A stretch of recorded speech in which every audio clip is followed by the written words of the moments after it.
Hi everyone, good morning. তোমাদের জন্য মর্নিংটা good হলেও আমাদের জন্য ছিল না, যারা যারা থার্ড সেমিস্টারের এক্সাম দিচ্ছে। এটা হিস্ট্রি পরীক্ষার দিনের ব্লগ। আর তোমরা তো অনেকেই জানো হিস্ট্রি পরীক্ষার দিন কী হয়েছিল, কোয়েশ্চেনের ছিরিটা। সে যাই হোক, এখানে আমি সকাল সকাল উঠে ফ্রেশ হয়ে রেডি হচ্ছিলাম এক্সাম দিতে যাব বলে।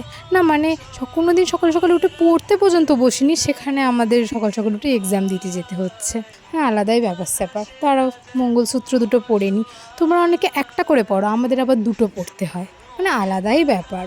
তারপর এখানে আমি হালকা পাতলা করে রেডি হয়ে বেরিয়ে গেছিলাম। যাওয়ার সময় কোনো রকম ভিডিও করিনি, এটা আসার সময় একটা ভিডিও করেছিলাম, সেটাই ক্লিপ। এখানে দেখো পুজোর জন্য বাঁশ লাগানো হয়েছে, আর ওদিকে শিক্ষা দপ্তর থেকে আমাদের পেছনে বাঁশ লাগানো হয়েছিল, মানে ব্যাপার দুটো একই। তারপরে এখানে বাড়ি এসে আমি ফ্রেশ হয়ে বসে গেছিলাম খেতে, কারণ এক্সাম দিতে যাওয়ার আগে আমি কিছু খেয়ে যাইনি। আজকের বলে না, আমার মানে কোনো দিনই এক্সাম দিতে যাওয়ার আগে খেতে ঠিক ভালো লাগে না, জানি না কেন এটা হয়। পরে এই যে সারা মাস ধরে এই টেবিলটার ওপর যা অত্যাচার করি তা একটু গুছিয়ে নিচ্ছিলাম। তারপরে বিকালের দিকে আমি একটা মিষ্টি খেয়ে তারপরে বসেছিলাম একটু পড়াশোনা করতে, কারণ ওই যে আবার নেক্সট দিন ছিল জিওগ্রাফি এক্সাম। জিওগ্রাফি সাবজেক্টটাকে নিয়ে যে কী জ্বালায় পড়েছি এই 2 বছর, সে শুধু আমরাই জানি যারা জিওগ্রাফি স্টুডেন্ট আছে।